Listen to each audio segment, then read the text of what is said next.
Laku salam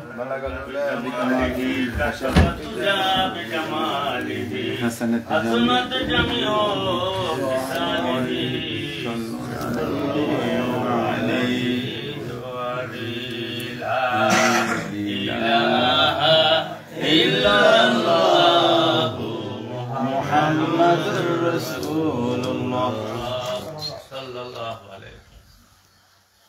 আজকের এই মিলাদ মাহফিলের বিশেষ করে আরো অনেকদিন আগে কথা হয়েছিল, হয়তো ডেটের হেরফের হয়ে গেছে।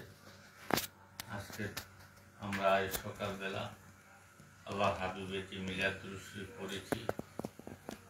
আল্লাহ সুবহানাহু ওয়া তাআলা আমাদের মিলাদ রাসূলকে সালাম দেওয়া, কতটুকু মহব্বতে দিতে পেরেছি, সালাম জানাইতে পেরেছি জানি না। তো আশা রাখি এইভাবে যদি আমাদের ঘরে ঘরে এই করুণ সুরে যদি রাসূলের মিলাদ পড়ে, কুল কায়নাতের রহমত, দয়ার নবী, মায়ার নবী। আমার জীবন অনেক ঘটনা আমার জানা আছে, আমি দেখেছি মিলাদ করতে যে অনেক মানুষ চিৎকার করে কাঁদছে, তারা সেন্সলেস হয়ে গেছে, বেহুশ হয়ে গেছে, মানে গড়িয়ে থাকছে। একটা ছেলে, ছোট্ট বাচ্চা, 7-8 পড়ছে, সেও দেখলাম একদিন একটা মিলাদ এমন হয়ে গেছে। পরে জিজ্ঞাসা হলো, তোমার কি হয়েছিল? তখন বলছিল যে আমি দেখতেছি রাসূল আমাকে কান্দা বকে নিচ্ছে। সুবহানাল্লাহ, সুবহানাল্লাহ। আস্তে করেন সুবহানাল্লাহ। তার কি বিশ্বাস হয় নাই? জি। ছেলেটা যে মিলাদ পড়ছে আমরা দেখছি, তার মিলাদের যে ভাবটা, তার যে চোখের পানিগুলা চোখ দিয়া গাল বেয়ে বেয়ে ভিজতেছে, তখন এই মনে করছি যে ছেলেটা আসলে এই জগতে না। আল্লাহু আকবার, আল্লাহু আকবার। সে এমন একটা শরীর জায়গাত আছে, তখন সে চিৎকার শুরু করছে। কি বলবো আমি, কিভাবে বুঝাবো?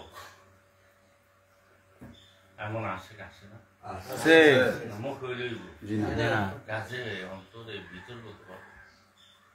এই জন্য যারা সত্যিকারে কামেল গুরু, কামেল মুর্শিদ, কামেল পীরের অনুসরণ অনুকরণ করে তাদের গোলামি করছে, তাদের কাছে সময় দিতে বসতে পেরেছে, অবশ্যই অবশ্যই এই দুনিয়াতে আল্লাহ এবং রাসূলের দিদার নৈকট্য লাভ হবে। সুবহানাল্লাহ। কিন্তু আমার কর্ম বাড়ানো, আমি থাকি উদয়পুর, আমার পীর থাকে মধুপুর, আমি আপনাকে টেলিফোন করে আনতে হবে। প্রয়োজন ছিল আপনারা আমরা টেলিফোন করে নিবেন, বসবেন, নিবিড়ে কথা শুনবেন, নিজের অপরিশুদ্ধ জঞ্জাল মুক্ত আত্মাটাকে পরিশুদ্ধ করবেন। বেদিনবাদ আমি অনুষ্ঠানে কথাটা বলেছিলাম, আত্মা পরিশুদ্ধ যতক্ষণ পর্যন্ত না হবে, আপনি আপনার পীরের গোলামি যতক্ষণ পর্যন্ত সান্নিধ্যে না যাবেন, না করবেন, ততক্ষণ পর্যন্ত আপনার কামিয়াবি হতে পারবেন। পীর একদম ধরলাম আর কি, সুরের মাইকে অমুকে ধরছে, অমুকে ধরছে, আমি ধরি বাস। বছরে যদি আমি 10,000 টাকা মাহফিল দিব, 1 বস্তা 2 বস্তা চাল বাড়াই দেব, তাহলে হাজিরা দেব। এটা কি বীরমুড়ি দিই? কথা বললেন, এটা ক্লাস, এটা টিচার, শিক্ষক, গুরুজন। ওর স্কুলে আমি ভর্তি হয়েছি, ওনার স্কুলে আমি ভর্তি হয়েছি, আমার কন্টিনিউ আমার ক্লাস করতে হবে, ওজিফা নিতে হবে, আমার জিজ্ঞেস করতে হবে আমার কোন জায়গায় ত্রুটিগুলো আছে। যেমন ডাক্তারের কাছে যাই আমরা বড় বড় রোগের পরীক্ষা নিরীক্ষা করে চিকিৎসা করি, কিন্তু আমরা তো অন্য রোগের করি, কিন্তু আমরা যে আত্মার রোগ, যে রোগ মানুষকে দুনিয়ার আখেরাতের থেকে দূরে সরায় রাখে,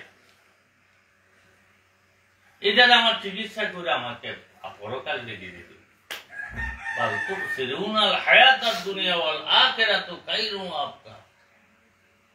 দুনিয়াটাকে তুমি এত প্রাধান্য দিল, তোমার আখেরাত না বড় পারি। এই আমরা আজকে আল্লাহ তাদের বাবা মা চলে গেছেন, অনেক সরল মানুষ ছিল, বাবা আছেন।